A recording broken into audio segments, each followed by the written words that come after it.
Enfoui à plus de 9000 mètres sous la surface du Pacifique, se trouve un endroit si obscur, si écrasant et si hostile que les scientifiques pensaient autrefois qu'aucune forme de vie ne pouvait y exister. Pourtant, lorsqu'un robot des grands fonds a finalement atteint ces profondeurs, ces caméras ont capturé des images qui ont laissé même les chercheurs les plus expérimentés sans explication. Avant de vous révéler ce qui a été découvert dans l'endroit le plus profond de la Terre, pensez à aimer cette vidéo et à vous abonner. Vous ne voudrez pas rater la suite. Il ne s'agissait pas d'une seule expédition. Le robot a effectué 23 plongées distinctes, descendant kilomètre après kilomètre dans la fosse des Mariannes, là où la pression dépasse 1000 fois celle observée au niveau de la mer. Jamais un seul rayon de soleil n'a atteint ce monde. L'eau y est à peine au-dessus du point de congélation. Selon tout ce que nous pensions savoir en biologie, cet endroit devrait être un désert sans vie. Pourtant, les caméras ont révélé un écosystème débordant de vie. Cette découverte a brisé l'une des hypothèses les plus anciennes de la science, à savoir que chaque chaîne alimentaire sur Terre dépend en fin de compte du Soleil. Ici, il n'y a ni plantes, ni lumière du jour, ni photosynthèse. Et pourtant, d'étranges créatures prospèrent, se reproduisent et bâtissent des communautés entières dans une obscurité totale, alimentées par une source d'énergie que la plupart des gens n'ont jamais imaginée. Ce que le robot a enregistré a profondément transformé la manière dont les scientifiques envisagent la vie sur Terre et même la possibilité que la vie existe ailleurs dans l'univers. Certains chercheurs pensent que ce monde caché pourrait détenir la clé pour trouver des organismes sur des lunes lointaines comme Europe et Encelade. D'autres avertissent que l'exploitation minière des grands fonds pourrait détruire ces écosystèmes extraordinaires avant même que nous ayons commencé à les comprendre. Alors, qu'a exactement découvert ce robot dans l'endroit le plus sombre de la planète? Plongeons ensemble dans ces images fascinantes.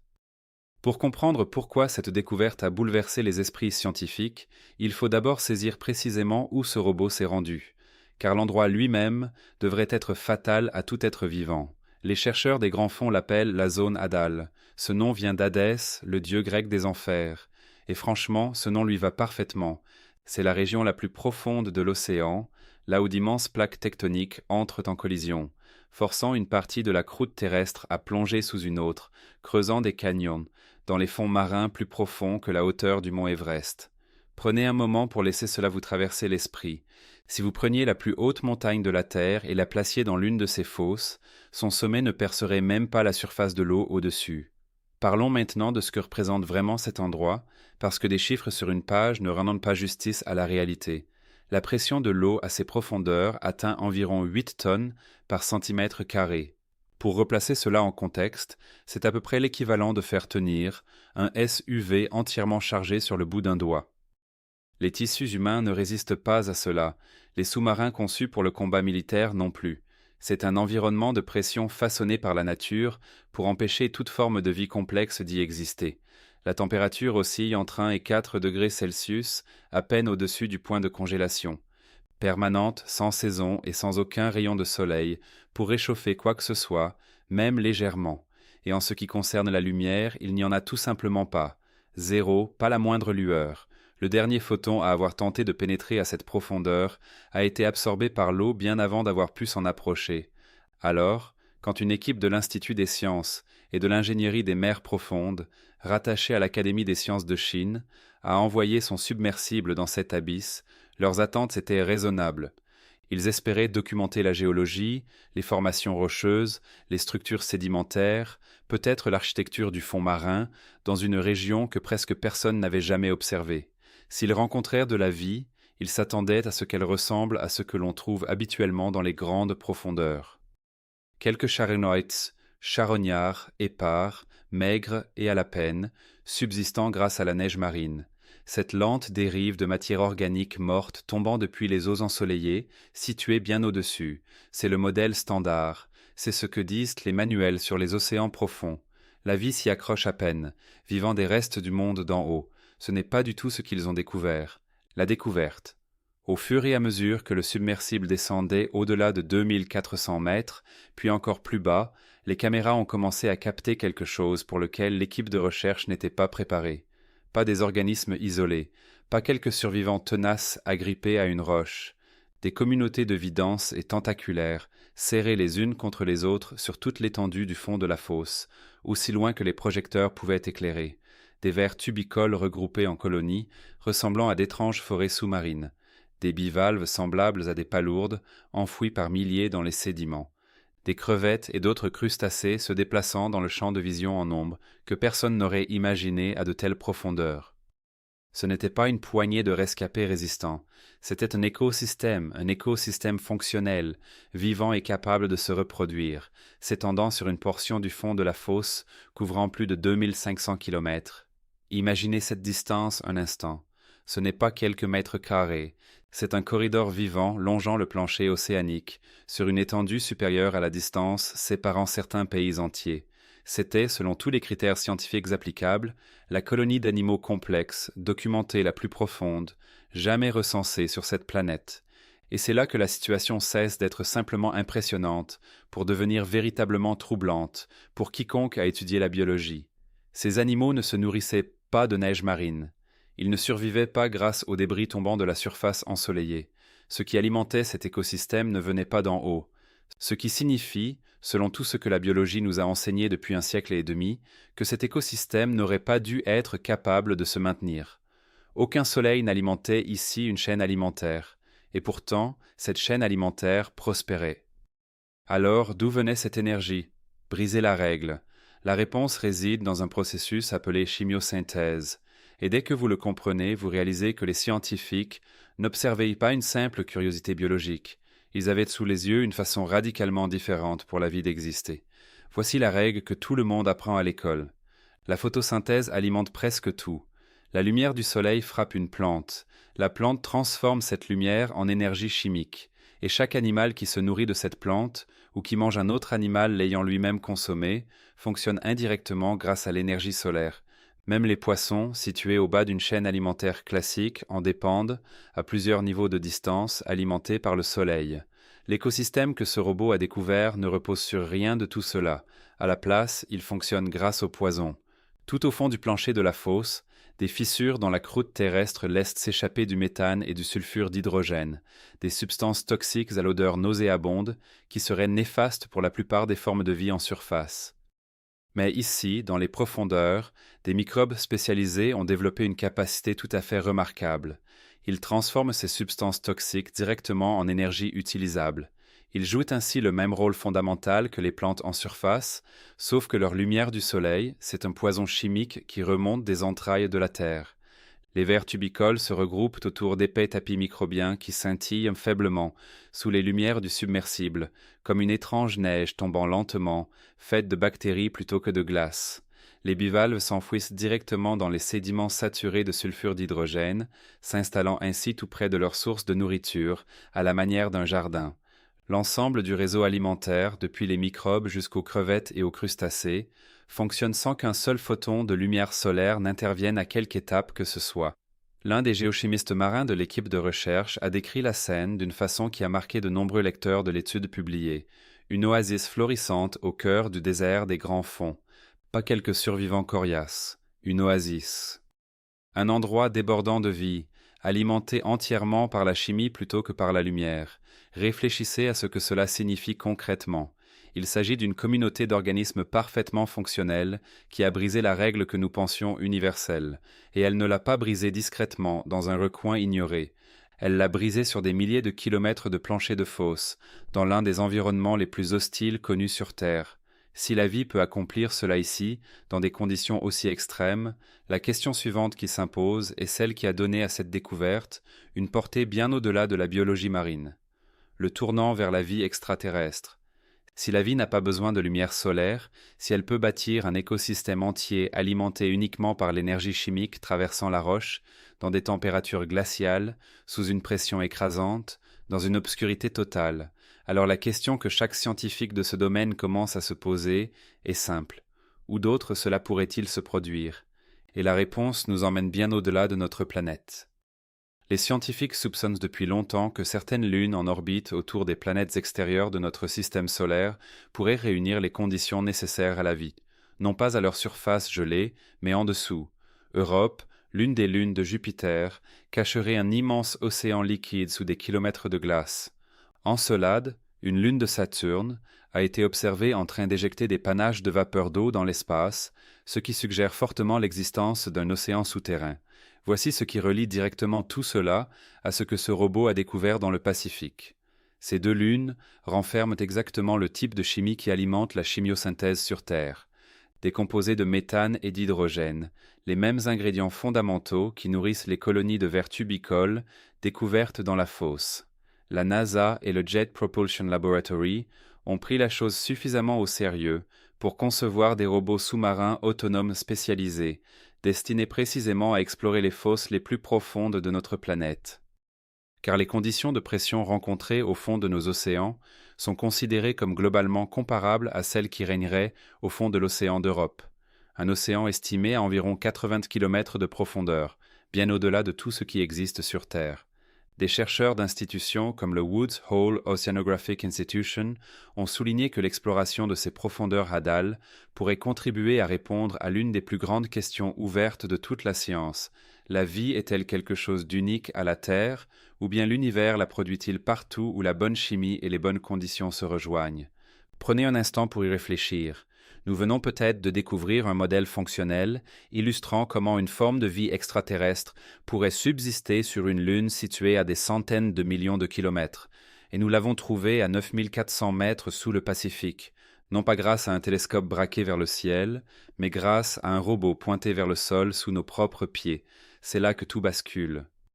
C'est pourquoi les biologistes marins, les astrobiologistes et les agences spatiales s'intéressent tous soudainement aux mêmes images. Et ce n'est pas tout. Si cette découverte avait été la seule étrangeté à émerger récemment de la zone hadale, elle constituerait déjà l'une des plus grandes révélations biologiques de la décennie. Mais ce n'est pas le cas. Ce n'est que le début d'une série. Un programme de recherche distinct, axé spécifiquement sur le recensement des formes de vie dans les parties les plus profondes de l'océan, a mis au jour quelque chose de presque aussi renversant. Les chercheurs ont répertorié environ 7000 espèces microbiennes différentes vivant dans ces écosystèmes hadaux, et près de 90% d'entre elles n'avaient jamais été identifiées par la science auparavant. 9 espèces sur 10 découvertes étaient totalement inconnues. Nous étudions l'océan depuis bien plus d'un siècle. Et dans cette seule région, nous étions passés à côté de presque tout ce qui y vivait. Puis il y avait les amphipodes, de petits crustacés ressemblant à des crevettes, trouvés en pleine vitalité à des profondeurs comprises entre environ 6800 et 11 000 mètres, dans des conditions de pression équivalent là encore à poser un véhicule utilitaire sport sur le bout d'un doigt. Ce qui rendait ces créatures particulièrement fascinantes, ce n'était pas seulement le fait qu'elles survivent là-bas, c'est que leur biologie interne remettait en cause une hypothèse que les scientifiques avaient maintenue pendant des décennies. Il existe un composé appelé TMAO qui aide à protéger les protéines contre l'écrasement et la dénaturation sous pression extrême. L'hypothèse de longue date voulait que plus les créatures vivent en profondeur, plus elles aient besoin de ce composé pour résister à la pression croissante. Mais lorsque les chercheurs ont réellement mesuré sa concentration chez ces amphipodes, les niveaux n'ont pas continué à grimper comme les modèles le prévoyaient. En dessous d'une certaine profondeur, l'augmentation s'arrêtait pratiquement. Ces créatures avaient trouvé une autre manière de résister à des pressions qui auraient dû les détruire au niveau moléculaire, une manière que la science n'avait tout simplement pas prévue. Et puis il y a une découverte qui paraît presque trop étrange pour être vraie. Sur un site de Papouasie-Nouvelle-Guinée, des chercheurs manœuvrant un véhicule téléguidé ont mis au jour quelque chose que les manuels présentent comme impossible. Un champ de sources hydrothermales brûlantes, situé directement à côté de suintements de méthane glacé. 2 systèmes géologiques radicalement différents, normalement présents dans des zones totalement distinctes de l'océan, coexistant côte à côte sur un même petit tronçon de fond marin. Le site était si densément peuplé de moules, de vers tubicoles, de crevettes et de concombres de mer, que les chercheurs ont rapporté ne distinguer aucun bout de roche nu dans toute la zone. Beaucoup des espèces qui y vivent seraient également totalement inconnues de la science. Chaque fois qu'une équipe de recherche envoie une caméra dans une portion de l'océan profond que personne n'a encore explorée, elle y trouve quelque chose qui contredit ce que l'on croyait comprendre. À ce stade, ce n'est plus une coïncidence. C'est un schéma qui se répète, et ce schéma soulève une question dérangeante. Quelle part de ce que nous croyons savoir sur la vie sur cette planète n'est en réalité que ce que nous avons réussi à observer jusqu'ici? Ce qui nous amène à un chiffre qui devrait véritablement vous troubler. Combien peu nous avons vu? Voici la réalité que tout cela dissimule.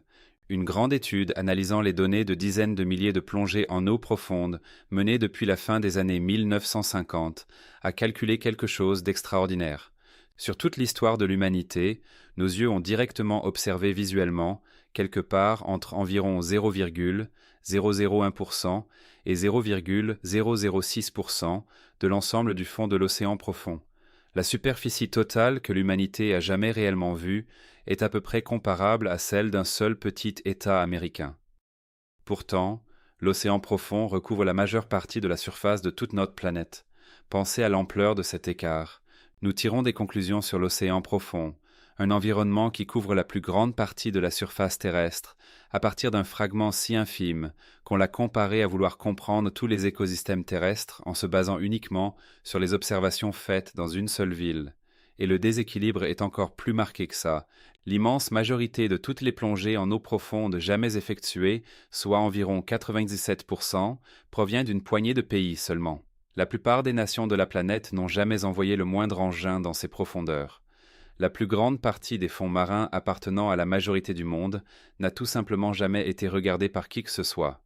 Même les grands efforts cartographiques modernes, qui ont réellement progressé dans la représentation d'une portion significative des fonds marins grâce au sonar, ne nous renseignent que sur le terrain, la forme du sol. Ils ne nous disent pas ce qui y vit dessus ou dedans. Une photo satellite d'une forêt peut vous montrer où se trouvent les arbres. Elle ne peut pas vous dire ce qui se déplace sous la canopée. Les chercheurs ont réellement calculé le temps qu'il faudrait pour observer visuellement l'intégralité des fonds marins profonds, au rythme actuel, même en tenant compte d'une augmentation significative des capacités d'exploration. L'estimation aboutit à environ 100 000 ans. Nous sommes loin d'avoir terminé d'explorer cette planète. Il est possible que nous n'y parvenions jamais, au train où vont les choses, et ce constat devient particulièrement pressant lorsqu'on réalise ce qui se précipite vers ces écosystèmes avant nous, la course contre la destruction. 2 menaces se referment en ce moment sur ces milieux, et l'une d'elles est déjà là. Les microplastiques ont atteint le point le plus profond de la Terre. Dans la fosse des Mariannes, à des profondeurs d'environ 6700 mètres, des chercheurs ont détecté des milliers de particules de microplastiques par mètre cube d'eau, la pollution plastique confirmée la plus profonde jamais enregistrée. De vastes études ayant échantillonné près de 2000 stations océaniques à travers le monde ont révélé la présence de microplastiques dans chaque couche de l'océan, formant en quelque sorte un léger brouillard permanent de particules plastiques dérivant sous les flots depuis la surface jusqu'au fond des fosses. Tout au fond de la fosse des Mariannes, les concentrations de microplastiques mesurées s'avèrent plusieurs fois supérieures à celles relevées dans les eaux océaniques de surface, plus proches de la surface. Des chercheurs étudiant les amphipodes, ces créatures résistantes et adaptées aux pressions extrêmes dont nous venons de parler, ont retrouvé des particules de microplastiques à l'intérieur de leurs organismes, prélevées dans plusieurs écosystèmes de fosses profondes à travers le monde, y compris au point le plus bas de la fosse des Mariannes elle-même. Ces mêmes créatures qui ont bouleversé notre compréhension de la survie, dans des conditions extrêmes, ingèrent déjà nos déchets. Les estimations placent la quantité de plastique circulant dans les eaux de surface des océans à des dizaines de milliers de milliards de particules, avec des millions de tonnes supplémentaires reposant déjà sur les fonds marins. Une fois que le plastique atteint ces températures et ces pressions, il ne repart plus jamais. La zone Hadal est peut-être en train de devenir le lieu de repos définitif d'une part considérable de la pollution plastique mondiale. Un voyage sans retour vers des écosystèmes qui ont mis des millions d'années à se former, contaminés avant même que nous ayons fini de nommer les espèces qui y vivent. Et la deuxième menace avance encore plus vite. En 2025, un décret présidentiel américain a été signé, visant spécifiquement à accélérer l'exploitation minière des grands fonds dans les eaux américaines et potentiellement dans les eaux internationales également. À peu près au même moment, des agences fédérales océaniques ont annoncé des projets de cartographie des zones des fonds marins dans le but précis de localiser des gisements minéraux en ciblant les nodules polymétalliques contenant du cobalt, du nickel, du manganèse et des terres rares utilisées dans les batteries, les véhicules électriques et les équipements militaires. Voilà où tout cela entre directement en collision avec ce dont nous venons de parler. Les recherches sur l'impact environnemental de l'exploitation minière des grands fonds suggèrent qu'elle pourrait provoquer des dommages à la biodiversité bien plus importants que l'extraction minière équivalente menée sur Terre, avec des pertes écologiques estimées à des centaines de milliards de dollars à l'échelle mondiale.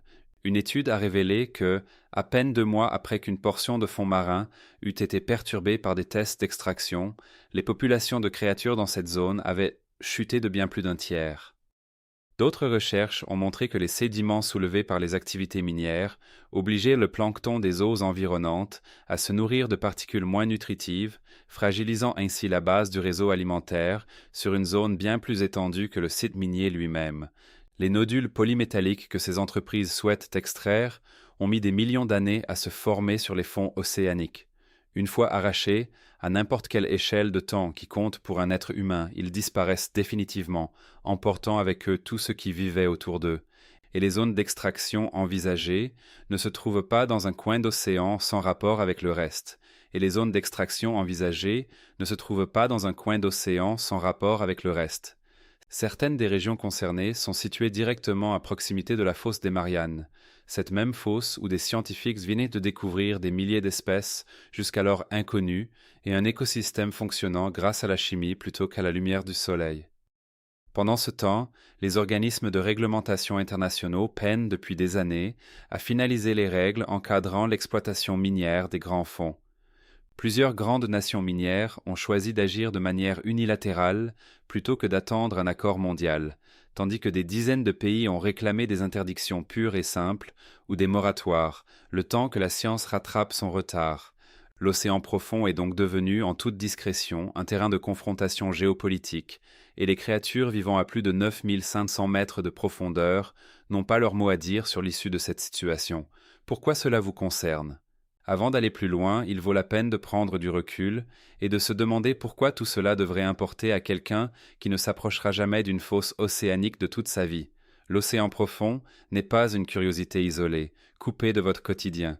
Le phytoplancton, nourri en partie par les nutriments remontant des profondeurs marines, est responsable de la production d'une large part de l'oxygène que vous respirez en ce moment même.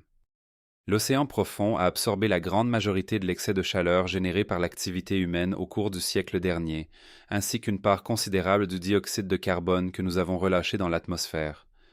Perturber les fonds marins risque de libérer du carbone enfermé dans les sédiments depuis des millions d'années, le renvoyant dans un système qui peine déjà à gérer ce que nous lui imposons. Et au-delà du climat, au-delà de l'oxygène, des organismes des grands fonds nous ont déjà fourni les bases chimiques de traitement contre de graves maladies humaines, notamment certains cancers et infections virales. Nous avons élaboré de véritables médicaments à partir de composés extraits de créatures, vivant dans l'un des environnements les plus extrêmes de la planète. Et nous l'avons fait en ayant exploré moins d'1 millième de % des endroits où ces organismes vivent réellement. Des chercheurs travaillant directement sur ces nouveaux sites de découverte ont déjà averti que la pollution provenant des activités minières voisines risque de détruire ces écosystèmes avant même que les scientifiques aient terminé de les étudier. Cet avertissement n'a rien d'hypothétique. Et tout cela se déroule en ce moment même, pendant que vous regardez cette vidéo. Voilà donc où nous en sommes.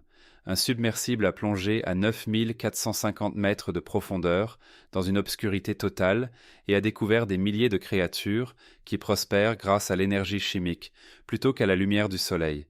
La colonie de forme de vie complexe la plus profonde jamais répertoriée. Après plus de 60 années cumulées d'exploration des grands fonds, l'humanité n'a encore posé les yeux que sur une infime portion du plancher océanique. Des milliers d'espèces mises au jour dans ces abysses étaient jusqu'alors totalement inconnues de la science. Et au moment précis de cette découverte, la pollution plastique a déjà atteint le point le plus bas de la fosse. Tandis que des projets d'exploitation minière sont activement poussés en avant, juste à côté du site de l'une des découvertes biologiques les plus significatives de ces 10 dernières années, nous avons trouvé la preuve que la vie peut exister dans des endroits et de manières que l'on nous avait dit impossibles. Les scientifiques pensent désormais que ces mêmes conditions pourraient constituer le modèle le plus proche dont nous disposons pour envisager la vie sur d'autres mondes. La question qui reste en suspens n'est pas de savoir si cette découverte est importante. Elle l'est, c'est évident. La vraie question est de savoir si nous allons protéger ce que nous venons de trouver ou le détruire avant même d'avoir fini de comprendre ce que c'est vraiment. Si cette vidéo vous a fait réfléchir, partagez-la avec quelqu'un qui devrait la voir et abonnez-vous pour la prochaine plongée en profondeur.